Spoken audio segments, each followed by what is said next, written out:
today I am here to teach you about phonetics. There are 26 letters in English.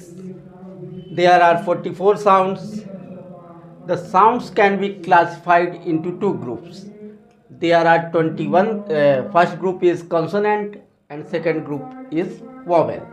There are 21 number of consonants in English language and 5 number of vowels in English. 21 consonants have 24 types of different sounds and 5 vowels have 20 number of different sounds. Vowels can be classified into two groups. First group is diphthong and second group is monophthong. There are 8 number of diphthongs.